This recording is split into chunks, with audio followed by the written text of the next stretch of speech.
Hello, special species. You've heard all you could possibly want to hear about the updates to D&D classes coming in the new book. But what about elves? What about dwarves? What about half-elves? Just kidding. They're not here anymore. What about half-orcs? Just kidding again. They're not here either. What about Goliaths? Yes, somehow they are here and they are the best one? That's right. This video is your one-stop shop to learn every single possible change coming to your favorite and your least favorite race in Dungeons & Dragons with the new book. Or should I say, species. I'm Antonio D'Amico, this is Pointy, and welcome to the All Changes video, Species Edition.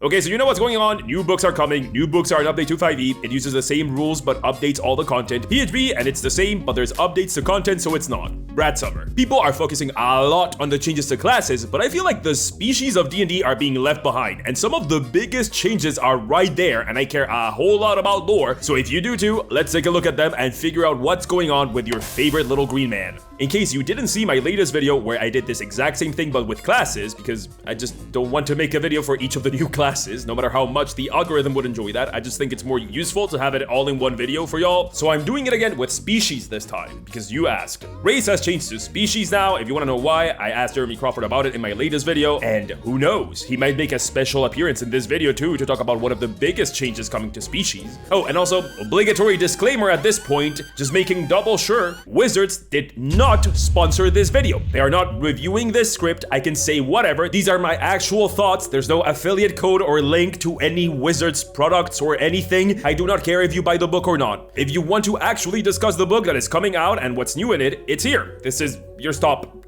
Come out of the train. You're gonna miss it. Okay, enough preamble. Let's go reading. A lot. Again. Woo. Okay, no. The last video was an hour long. We need some B-roll to actually get through this. I need a face. Once again. Ugh, flesh.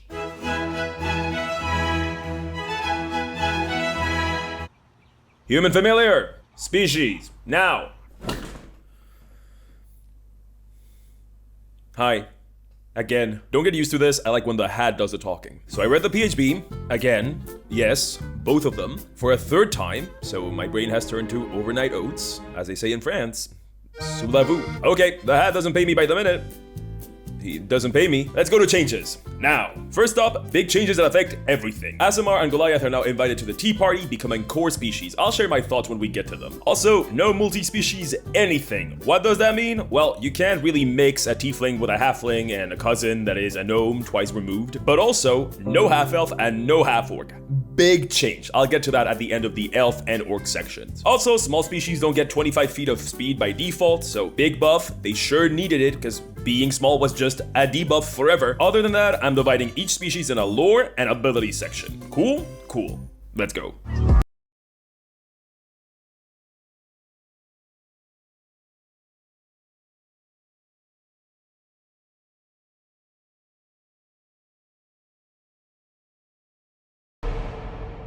Let's start in the most exciting way possible. Alphabetical order! Aasimar. I did the whole changing outfits for each class in the last video. What could I do for this one? This was somehow way harder to do, and it's gonna look much worse. You're welcome. They didn't have white wings at the store, so you can play my immortal now. I know you will.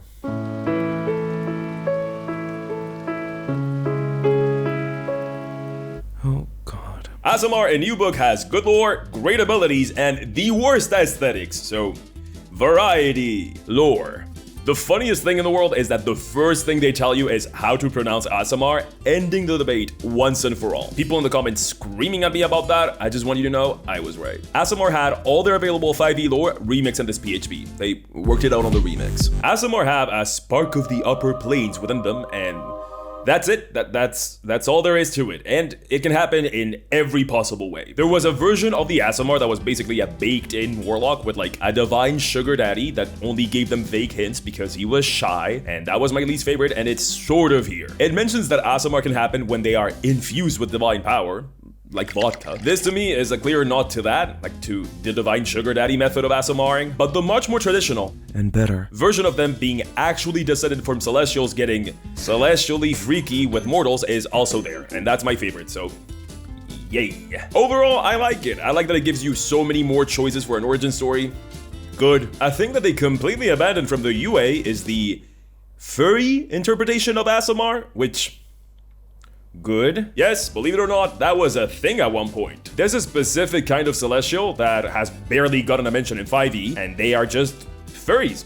They're just furries from heaven. And for a second, that was a racial option, and they got rid of that, which, good. Not because of a weird hatred from furries. I think that you have no room to stand on if you're a D&D nerd to look down on furries. Who do you think you are? I like that instead of getting 74 animal people species for people that are into that. Not that there's anything wrong with that. We got one species that allowed you to pick whatever Disney mascot head you wanted to plop on top of your character's neck. But I hated that it was the celestial racial option, because when I picture celestials, I don't picture this.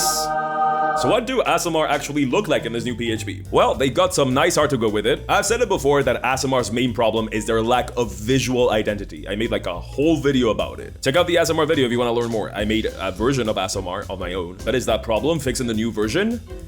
No, not at all. 90% of the visual signifiers given to Aasimar do not read as angel at all to anyone in the general public. We got halos, sure, not in the illustration though, but we also have silver poisoning freckles, glowing eyes, and technicolor skin. I understand that there are green-skinned angels in D&D. Do you know why those read as angels to people? Hint, it's not the green skin. Aasimar still don't have wings outside of an ability that makes them sprout a pair for 1 minute.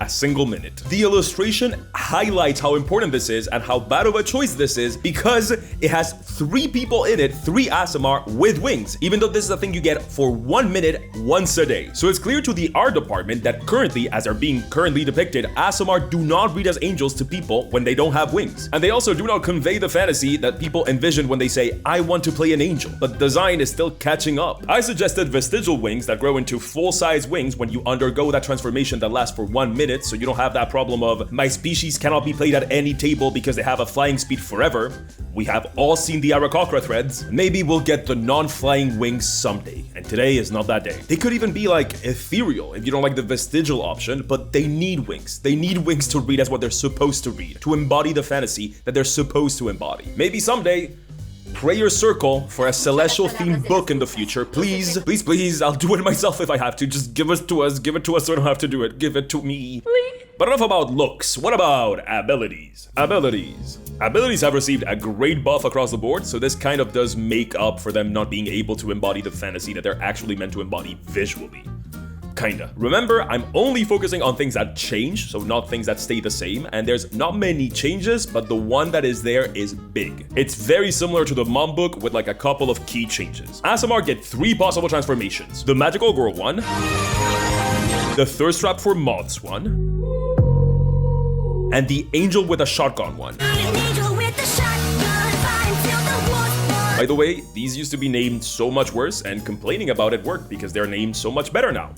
Yay, complaining. Anyway, the massive change here is that you can pick one of these every time you transform. You can pick a different one every time you transform. Before, you picked one when you chose the species and you stuck with it throughout the run of that character. I like this so much better. A massive buff, more versatility, allows for cool role-playing moments at the table as you match the transformation to what's going on. Yippee! Cool change! Positive reinforcement. Oh, and the transformation doesn't require a bonus action to end anymore, which, good. All in all, I really like the change to remix all possible Aasimar origin stories into one book. I really like the change to their main core ability, and I'm still disappointed in the way that they look. Like, it's funny that art understands that these guys do not read as the fantasy that they're supposed to embody. Unless you mean to tell me that this guy decided to undergo the winged form transformation he can do only once a day to look at a flower. And speaking of species that we have videos for, great at segues, Dragonborn. I have a day job. Is this the furry version of Stolen Valor? Fursuiters, comment below. Comment below if I'm not allowed to do this. I'm sorry. I'm shocked they had this at the store. What are you freaks up to? Lore. Dragonborn half tails. Sorry, there's a contingent of people that care a whole lot about this, and I know that they skip to this section just to know, so I'd rather just tell them outright. They have tails now. You won. You did it. Rejoice. You guys can go now. Celebrate. I'll see you next time we talk about lizards. There you go. I'll wear it the anime way. it's probably fine. If you watch my Dragonborn video, you'll know that they never landed on an origin story for them and just kept contradicting themselves with every edition, and they have fixed that by embracing that. In a move I've pulled myself many a time, they are keeping it vague. Dragonborn in previous editions have been said to be created by actual dragons. Another had it so that it was the dragon gods Bahamut and Tiamat that created them, you know, before the messy divorce. And another one had them in the owlbear tier by giving us the classic and timeless, a wizard did it. A wizard did it. And guess what? This is Smash Bros apparently because everyone's here. All the origin stories that were previously mentioned for Dragonborn are actually in the PHB. They just say, we don't know which one is the real one. I like it. I'm sure that there was someone that was attached to each of these ones, and I like that they've gone vague with it and not leaned on one specific one, kept just all of them as a possibility. Keeping the mystery makes sense. It's the kind of thing that you can base a campaign around, so I like it. And it gives you more choices, so good. Although it sure makes my job of researching harder. Abilities. The changes to abilities here are actually quite substantial. Keeping it in line with the rest of the book, it's all about choice. Before, depending on what Pokemon type your dragon was, you would get either a cone breath or a line breath, with cone being better in 99% of cases and line being 1% useful. Now, every time you use your breath weapon, you pick if you do it in a cone or a line.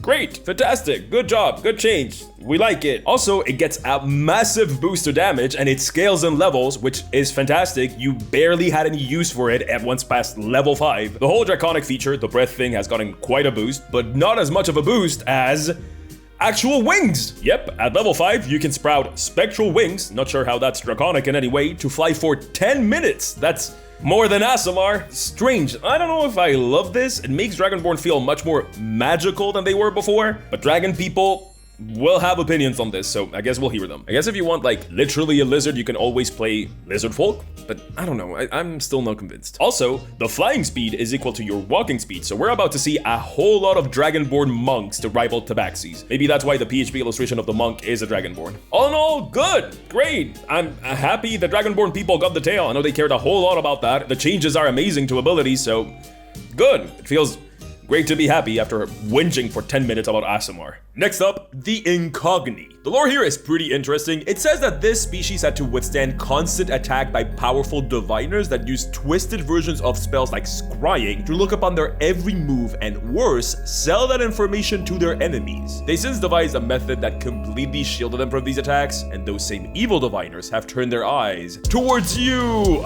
I mean, that would make the current situation 10 times more exciting, but it's actually just 10 times scarier. Yay! Yes, that's right. This video is sponsored by Incogni. I find data collection like actually really scary. It's just a thing that is allowed to happen, which is crazy. Data brokers, a real job apparently, are out there really selling other people's data. Like people like you and me, or like you. I am not people. To the highest bidder. The way they make it legal, technically, is that you can opt out of it in theory, but it's extremely time consuming and complicated to do so. And if you do manage to opt out, you're just added to the list right back again. And then they can use that data to do some wild stuff like identity theft, take loans for you, dox you, fun stuff.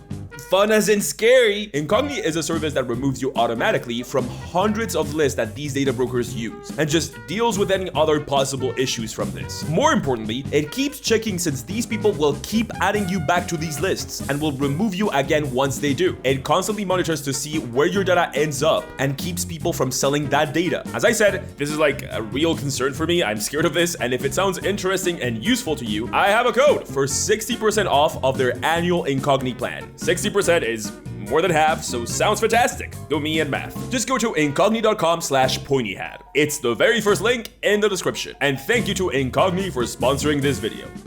And now, back to Dwarf.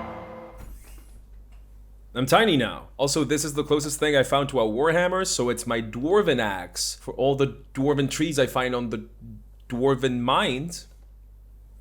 I'm a master world builder. My favorite species along with Tieflings gets a lore update. Let's go! Everything cool about orcs was never in the 2014 PHB. It was just hate orc, hit hammer, eat hot chip and lie. But in the new book, they get the longest flavor text behind elves. elves. There's a lot on how dwarves were made and by whom, along with mention of other worlds, which is cool, but also their culture, their whole vibe, and mention of what used to be dwarven sub-races. And this is the time to say this. This new PHB is sort of like a middle ground between the mom book and the old PHB. Sub-races, or lineages as they are now called, are back after being absent from the mom book. Praise be. But some species do get the lineage treatment and some don't. And dwarf is one of the ones that don't. There's mention of hill dwarfs, but this doesn't translate into actual abilities. I'm a fan of lineages or sub-races. I think it gives you more choices as a player and also gives you a good excuse if you really like a species to play it again because you chose the other lineage this time. So it's fine. We can make another tiefling, it's fine, it's different. And I also like the name lineage or heritage or whatever way more than I like the name species, but I can also see how insane character creation is in terms of baggage for a new player. And I think that's the reason why we're seeing a decrease in lineages or sub-races, because lineages just add yet another choice to that. Elves get lineages. Elves. And so do stuff like tieflings, but those are pretty iconic already. She's an icon. She's a legend. And more importantly, and I actually think this is the reason why some species got lineages and some didn't, visually distinct. There were basically no visual differences between most old sub races, whereas there's a massive visual difference between High Elf and Drow, especially lore-wise. Right? So I understand the design choice here, and ultimately I'm okay with it, even if we lost hill dwarves as like an ability thing that gave you different abilities to do. I would have liked more lineages if they gave them a very different look, but I'm okay with this. Abilities. In terms of abilities, the old sub-races have worked it on the remakes, and we get a mix of the best hits from both. Good. Dwarves get extra good dark vision to match their underground theme. Dwarven toughness was previously a hill dwarf only thing, giving you a +1 to your HP with every level, which is insane. It's basically half of the tough feat. Incredible, super strong, amazing for basically every class, especially tanks. Great job. Stone cutting is now different, which good. It was extremely situational before. Stone cutting now gives you tremor sense. I love this change so much. Yes, actual tremor sense. Incredible. This works so well with Dwarven lore, and it's such a powerful ability too that is not immediately obvious how you could benefit from it, but it's gonna come up very, very, very often. It's great, I love it. Good job, A+.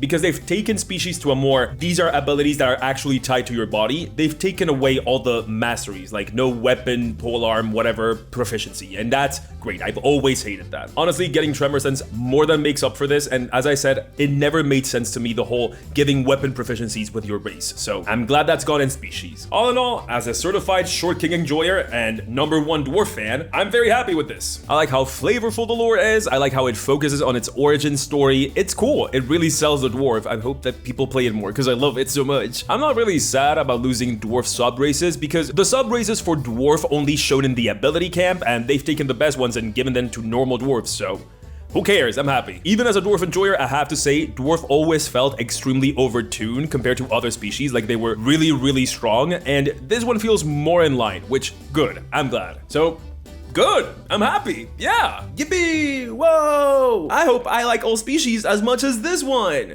Which one is next? I bet I'll love it. Elf.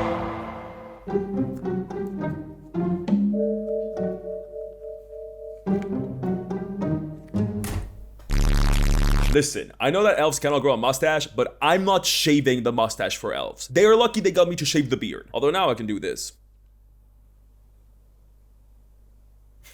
The people on Twitter that told me I look like elf senshi are gonna have a fun time. Lore. I'm just gonna come out and say it, this is the species I have the biggest problem with. And this is not me not liking elves, I just don't like what they did with them here. The biggest problem by far is flavor, but it does extend into abilities a little bit, you'll see. Most of the flavor here is on how elves were created, like their origin story. Dwarves got this too, but for dwarves, it was a paragraph. For elves, it's basically all there is. We get a whole summary about Lolth and Corellon being mad at them, and the Feywild, and yada yada yada. I'm not gonna tell you to go watch my elf video or my orc video because it's all there, but if you want to know, there's the gist. My problem here is that as players, reading the player's handbook, this is a whole lot of info that has no relevance to you making your character. Like at all. This is just not inspiring in any way when it comes to character creation. This doesn't spark the imagination. This doesn't make me want to play an elf, which granted, nothing does, but this wouldn't make anyone want to play an elf because there's nothing there. I mean, there's stuff about how long they live as just like a dry number. There's stuff about them going to unlock the mystical smiley face chakra instead of sleeping, but there's just nothing on their cultural identity, their way of life, what they like, what they dislike, what they care about as a society. Nothing is here. Luckily, elves have a ton of lineages, so they'll be here to pick up the slack, right?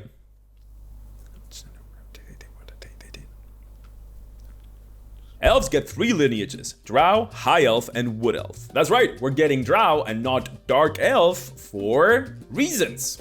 Good reasons, but reasons. I like Drow better anyway. And Drow is actually the source of my biggest disappointment here, because we get nothing on them. Or High Elves for that matter. We get a whole bunch as to where they live and exceptions to the rule about them living in the Underdark, and that's it. There's nothing there. There's nothing else than that. Just where are they located? I understand that this PHB is much more setting agnostic, but wow, is this a whole bunch of nothing. And I know why it's this way. It's because Drow is a really tough concept to bring into the 21st century. Like, really rough. I try when I create lore for Dungeons & Dragons to never go into retcon territory, but boy are Drow a good candidate for that. And I get why they were spooked, but boy is this a nothing burger of a take. There's nothing here to grab. There's nothing here to build a character around. It's just, they live in a cave. If someone unfamiliar with D&D lore, which I will remind you that the point of a PHB is in part to help those people specifically, read this blurb for Drow, they wouldn't even know a single thing about them. They wouldn't even know they were purple. Like, it's not written there. I guess they'll know that they live in the Underdark or in the continent of Jimi Hendrix in a setting they've never heard of. Somehow that doesn't strike as very evocative to me. If the choice is between this nothingness and retcon and brand new ideas, boy do I choose retcon. At least that way they'll do something with the Drow. Sure, this is setting agnostic, but it's also flavor deprived. So yeah, ultimately, I would have preferred a retcon to this. I wonder if we will see that in action later on in this video.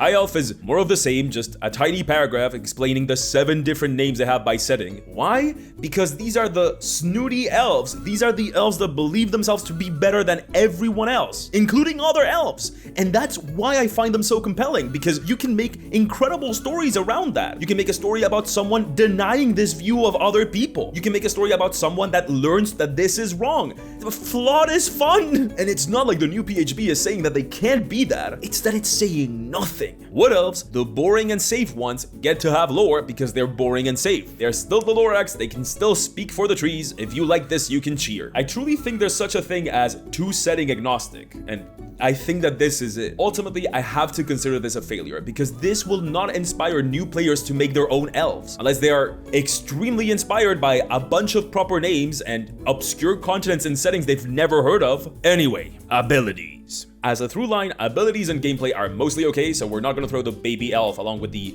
rose petal water. And lineages get actual abilities, which means we get to talk about them here again. You choose a lineage at level 1 and get a cantrip. And at level 3 and 5, you get a spell. And you get to pick which ability you use to cast it, just like in the Mom book. High Elves get any wizard cantrip and they can switch it every long rest. Amazing. And they get Detect Magic and Misty Step. Amazing spells as well. This, by the way, makes High Elves better than any other lineage, which is funny considering what we just talked about. Wood Elves get 35 feet of speed, which amazing. You might think that 5 feet of difference won't make a difference, and yes it will come up all the time. They also get Druidcraft, Longstrider, and Pass Without a Trace, which are really good spells. I mean, it isn't Misty Step or Detect Magic, but pretty good. And Drow get Dark Vision, a stronger version, but Dark Vision, and Dancing Lights, and Fairy Fire, and Darkness. Darkness?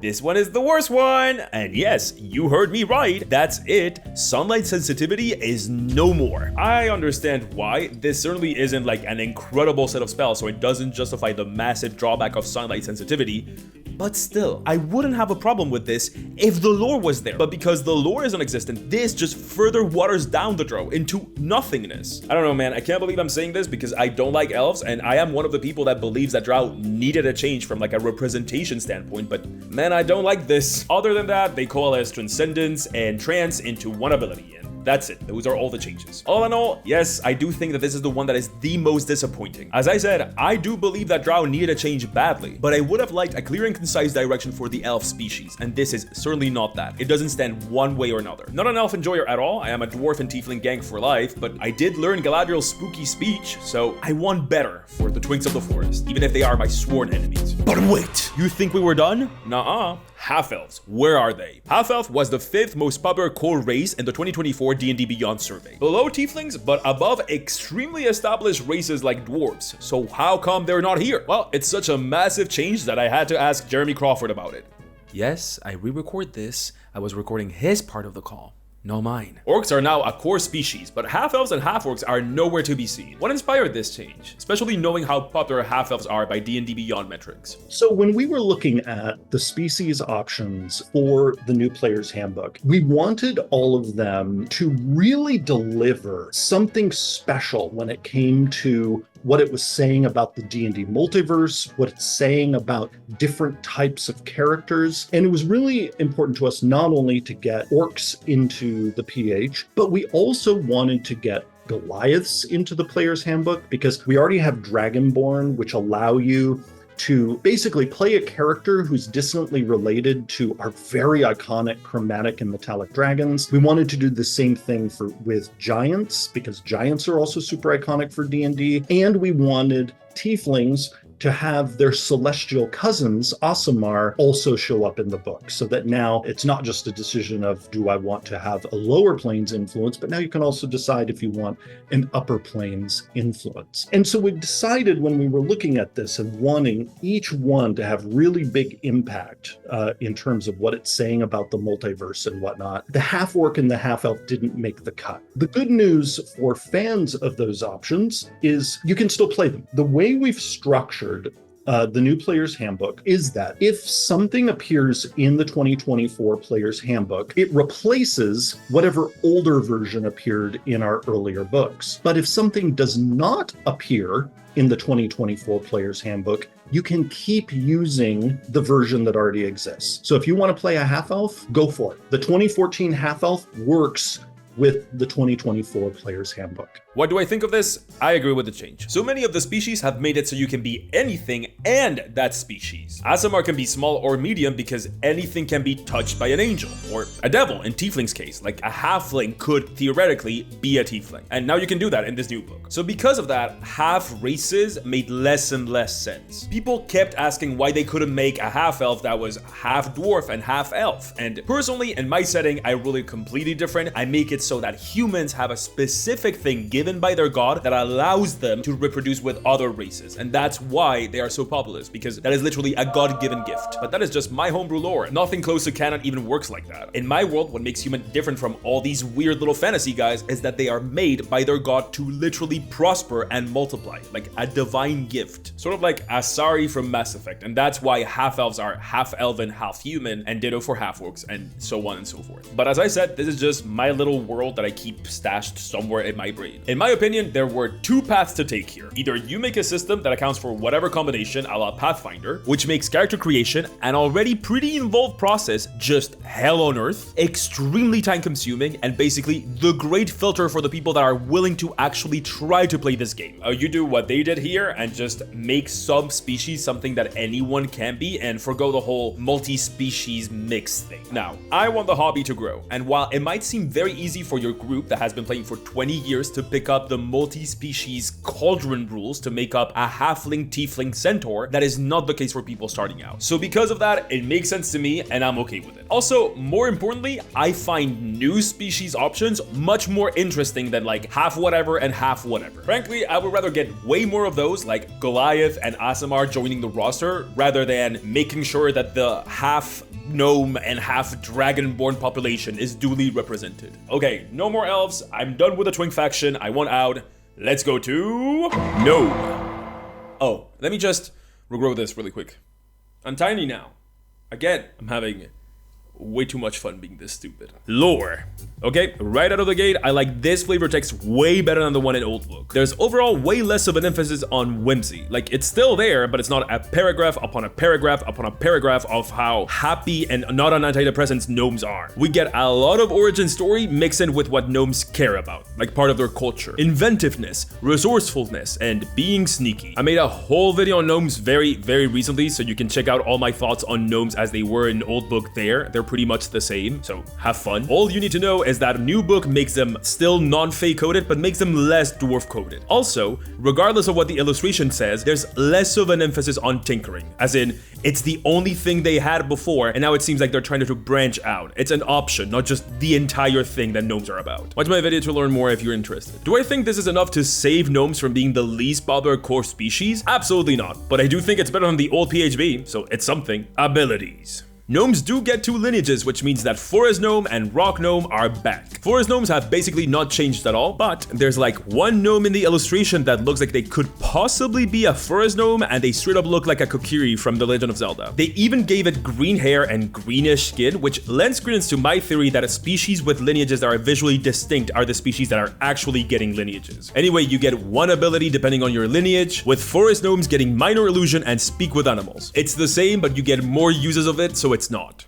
Bumping that. Rock Gnomes continue the beautiful tradition of being better than Forest Gnomes in every possible way, getting 2 cantrips, Mending and Prestidigitation. Also, their Tinker ability has been streamlined and it's easier to use. I was okay with it before and I'm okay with it now.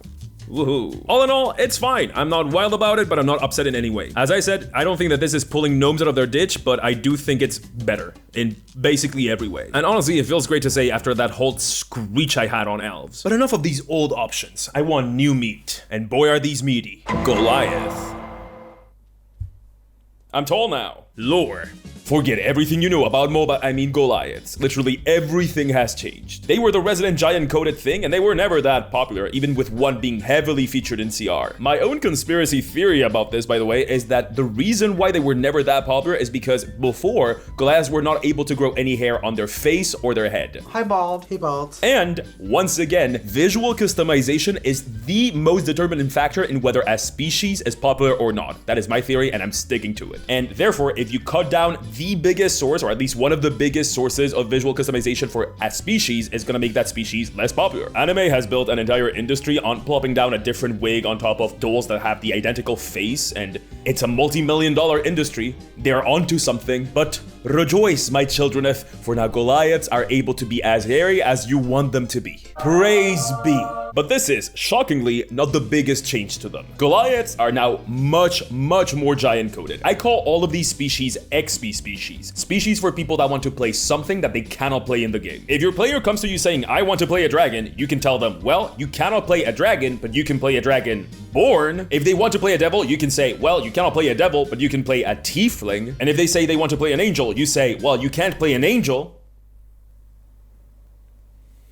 And that's that. Goliath is now the XP for all giants. Before, they were vaguely related to giants and someone had drawn like gaming mouse patterns all over them. That is done. No. Now, they are directly related to a specific type of giant, and you are the one that gets to pick which type of giant you are related to. It's sick. It's so much better. I like this so much more. Giant ancestry allows you to pick from, get ready, 6 different giant species. 6 of them. This is the most customizable species, and you get to have hair. What else could you want? I love this one. Let's see what all these giant options give you. Abilities. This is, by the way, the only species that gives you 35 feet of movement. Wild. The biggest change here, as I said, is giant ancestry. No clue why this isn't called giant lineage. Yeah, homogenization. When you pick Goliath, you pick your ancestry, which gives you one ability you can do a number of times up to your proficiency bonus. Cloud Giant gives you Misty Step. Fire Giant adds 1d10 to your attacks. Insane. Frost Giant adds 1d6 of cold damage and slows your enemy down. Wild. Hail Giant makes you ugly. Just kidding. It doesn't.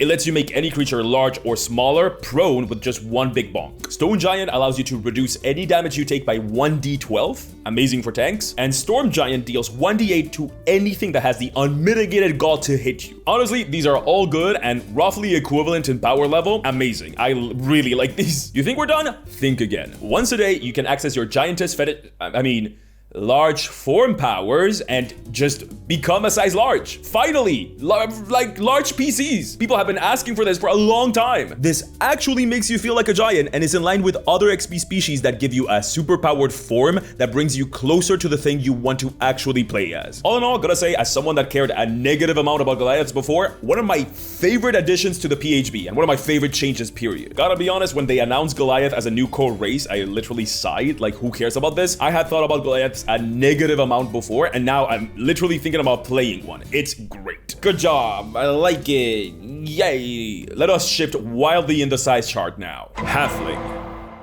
I'm tiny now, and I have a wooden spoon and a scarf. I was going for cozy stuff. They can't all be winners. I would argue none of them were. Lore.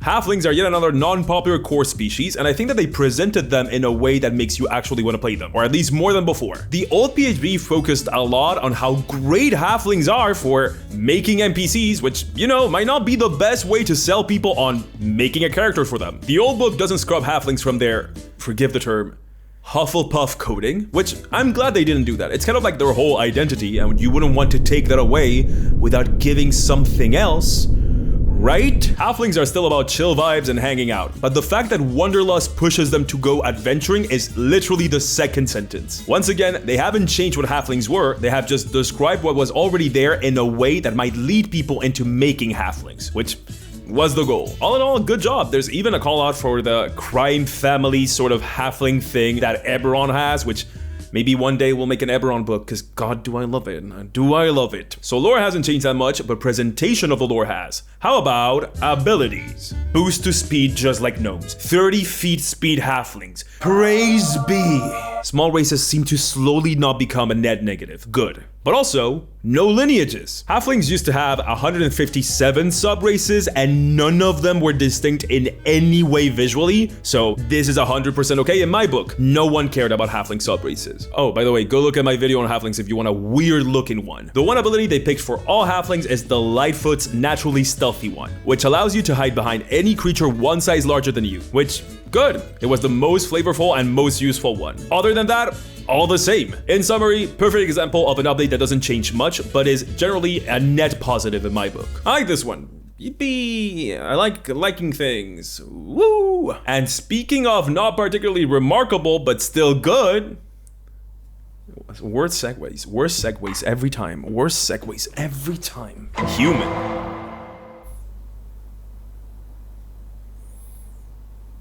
Nailed it. Lore.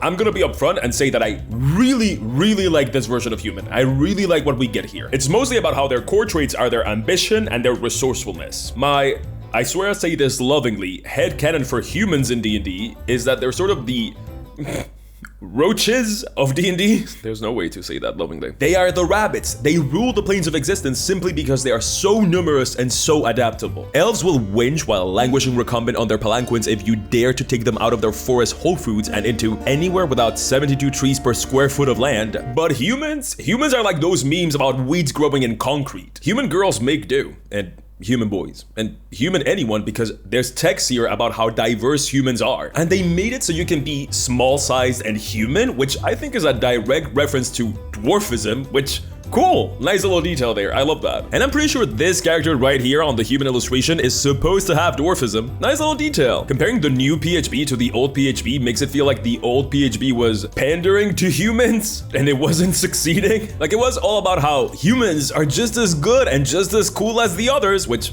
no, they're not. They're normal. That's their whole thing. This one is much more about what makes humans different from the rest, and I like that much better. Also, some interesting lore about humans coming from Sigil, or Sigil if you know how to read correctly. I cannot remember reading this before, but Planescape in general is a big blind spot for me. Cool nonetheless, it says that humans have their ability to live basically among any other species from coming from Sigil. And that makes sense because Sigil is a mix of everything. Nice tying into the lore. Abilities. We just get one change, or I guess two. Basically, everyone is a variant human now, which good. Nobody picked the other option, but I guess we're okay with humans being the most big species forever and ever because they get a feat and a skill proficiency, just like before. But this time it's an origin feat, which kind of limits things. It's less powerful. Hot take, this is good to me. Humans will still be the most big species, but making it only an origin feat will limit this somewhat, and that's great. The other big change is their new ability, Resourceful. You get Heroic Inspiration, which is the new word for DM inspiration, every time you finish a long rest, just by default. I was initially not wild about this, but I've changed my mind. Basically, every species has gotten like a ton more options, and without this, humans would have been left with 2, and one of them is a skill proficiency. Regardless of how powerful a feat is, that is way too low a number. And I think this is them trying to tie DM inspiration or heroic inspiration more into the core design of the book, and I like that. I think heroic inspiration, DM inspiration, is severely underused, and I put myself in that camp. I forget about that thing all the time, and I forget about that thing because it's never tied to anything. You are way less likely to forget about heroic inspiration if the human in the party is getting it every time they wake up. Paradoxically though, I think it will make it so that you never give it to humans ever, because they have one free one, but you know, they can stand to lose it. They got a feat. All in all, net positive. All good. I like basically every change. I love Wonder Bread. Orc.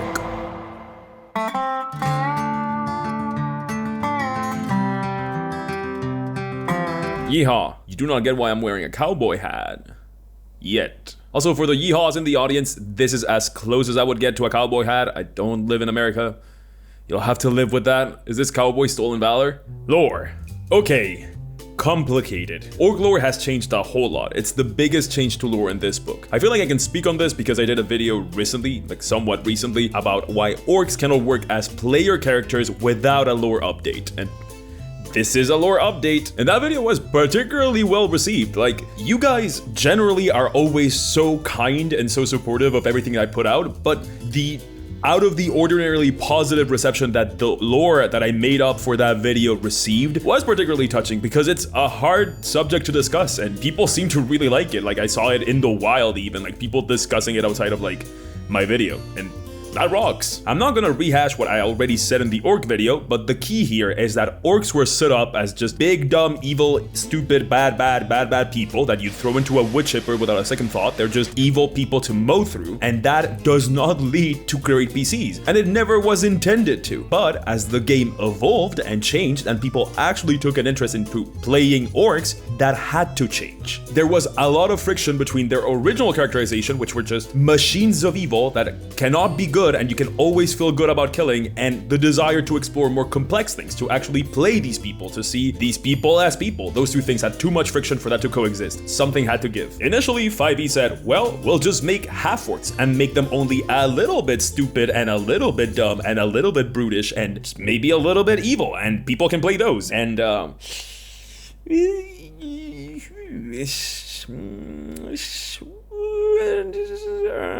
then 5e introduced playable orcs and just ignored everything about the previous characterization, just pretended it wasn't there and that people wouldn't notice, but I noticed. And now, with new book, we are in full retcon. There's just a full retcon of lore. They've taken the whole orcs are nomadic, which was a feature of some orcs, made it an integral part of the species, and made Grunch into this powerful nomadic god warrior, ergo, cowboy orcs. I'll try not to let my absolute obsession with anything and everything cowboy cloud my judgment here, but I like them a lot. I literally made a cowpoke subclass for rangers. It's gonna be hard. We literally just had this discussion about the drow, and I'm gonna come out and say it right off the bat. I like this, what they did with orcs, so much better than what they did with drow. Which, with drow, they did nothing, no changes, not even mentioning what is actually canon now, and just hoping we wouldn't notice. I like this take on orcs. I like how their abilities, which are previous orc abilities, are uniquely suited for traveling and exploring. Like, it makes sense they're nomadic, but these abilities already existed. So it's not a retcon in terms of abilities, it's a recontextualization of their abilities with a nomadic point of view, but a massive lore retcon. Like, they took the abilities that already existed for orcs, looked at them and said, this would be great for a traveler. And I really like that holistic sort of game design. But retcons are always rough. This one And for people that run orcs like this, people that like orcs as big, stupid, always evil, uncomplicated, always feel good about slashing their necks, those people are not gonna like this because this retcon does not allow for that. And frankly, good for them for making a strong choice and like taking a stand, being like, okay, this is how we feel it's best for the game. Once again, I'm reminded of elves and them doing exactly the opposite, and I really didn't like it. I appreciate them having the stones to do it. What bothers me about the retcon, other than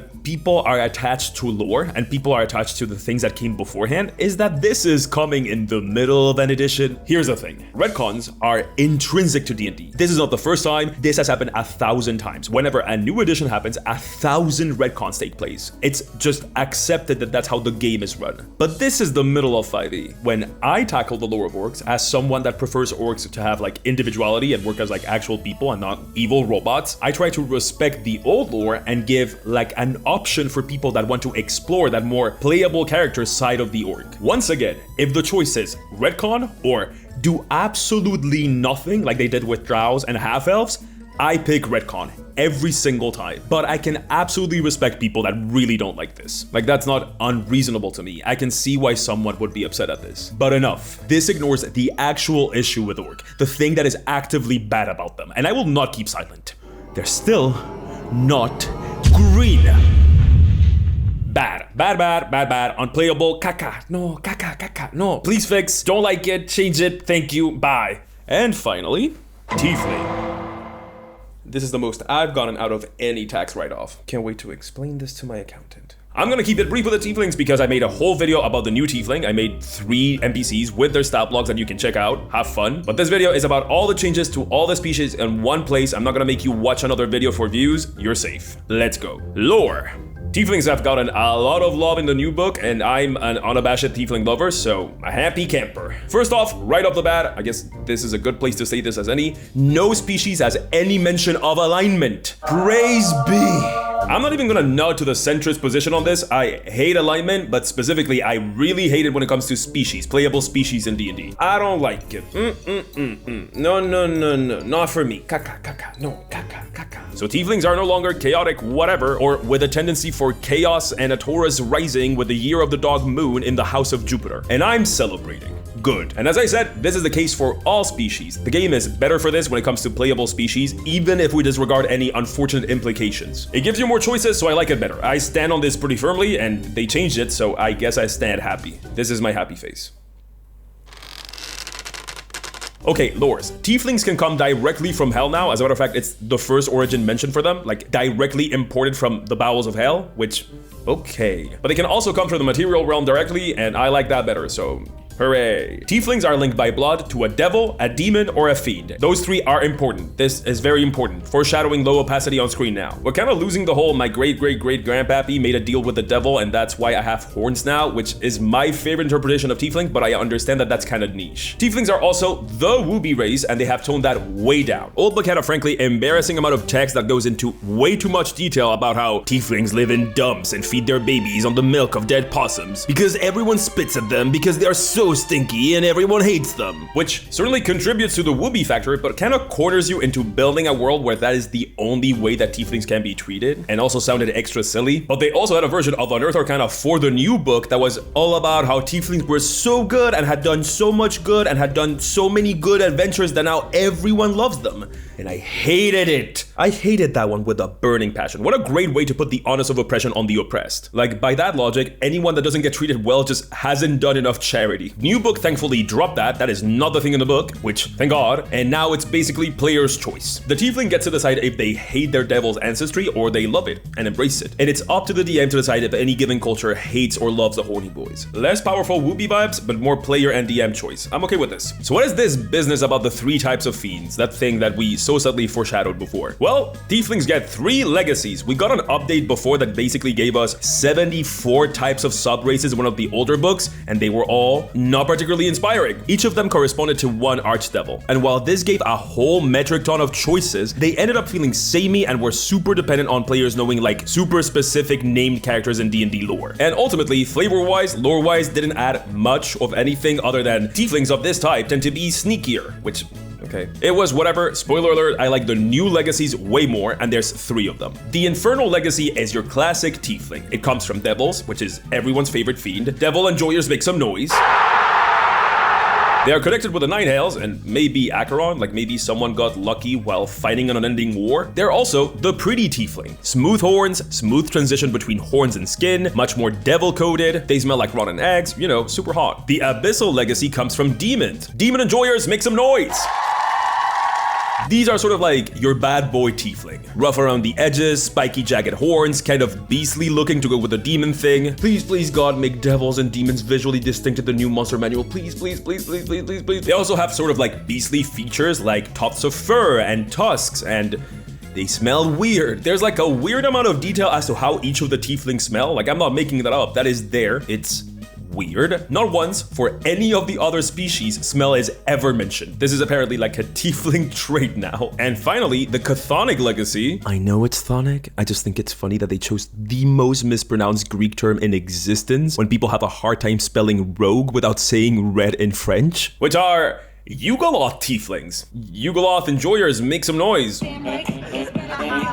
Yeah, I know that these guys are not popular, but this might be my favorite legacy. They can look cadaverous and super spooky, or they can look really, really hot on account of incubi and succubi. Or they can look like night hags. Hat gang, let's go! They are sick and I really like them. Okay, that's enough lore. Let's get into what they can actually do. Abilities. Tieflings can now be small, so your halfling can be a dark and broody horn halfling named Darkstar Pimplebottom. Rejoice, people that wanted that. Or pretended that they wanted that. Going back to changes that actually mattered, the Infernal Legacies change everything, and it's better than anything we ever got for Tieflings. Listen up. They each get a different damage resistance, with Abyssal getting poison resistance because demons are poison coated, apparently. I learned that through the comments on my last video. Can you tell that I really don't pay attention to demons at all? I'm like 100% a devil enjoyer. Infernal Tieflings get fire resistance, most common damage type in the game, amazing. And Chthonic Tieflings get necrotic resistance, which is dealt by basically every undead and is useful forever. Amazing. All of them get a cantrip and 2 spells when they level up. Abyssal gets poison spray for reasons stated above, apparently, as well as Ray of Sickness and Hold Person. They are the gross out one. I like it. It feels very beastly. Infernal gets Firebolt, Hellish Rebuke, and Darkness. Once again,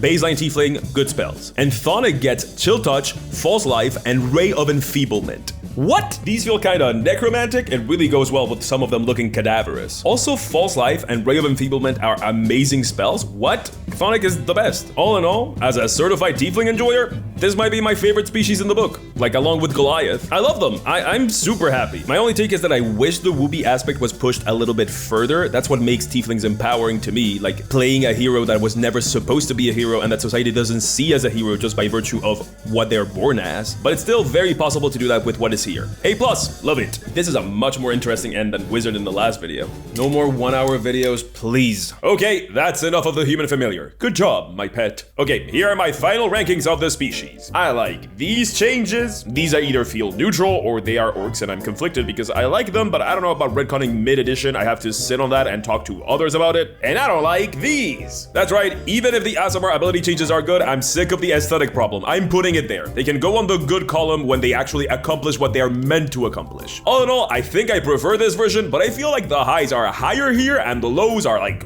really low. Like the elf is rough, and that's a very popular species. You gotta get elves right. I think these books keep running into is not being a new edition, which kind of limits what they can and can't do. I do not want to move editions, to be honest. I think 5e still has a long lifespan ahead of itself, but the presence of these books makes it more obvious what the massive changes I would like to see when a new edition does happen. Also, apparently I have to say this again, Wizards of the Coast is not paying for this. It's not sponsoring this. I have not been sponsored by them to make this video. They haven't sent me anything in order to get me to make this. They haven't reviewed this script. I've certainly criticized plenty. I am legally obligated to disclose sponsorships. I've always have done that on this channel. I actually take pride in my sponsorships and literally make custom art for them to make them as fun and informative as possible. This video is literally sponsored by someone else. Should you buy the new PHB? I don't know. My answer is the same as before. Buy it if you think it looks good. I've shared my exact thoughts, what I actually believe after reading it, and on ungodly amount of times. I like most of the changes. I really like the book visually. I also think there's some low lows classes-wise with the ranger and to me the druid, although that is more of an open debate at this point, and some low low in the species department with the elf specifically, at least for me. I don't know what the discourse is. As I said, no one was really covering this. I think subclasses are a highlight of the book for sure. All of them seem greatly designed. I think weapon masteries are amazing, and weirdly enough, I feel like if you're a player that loves martial classes, except for rangers, you'll like it better.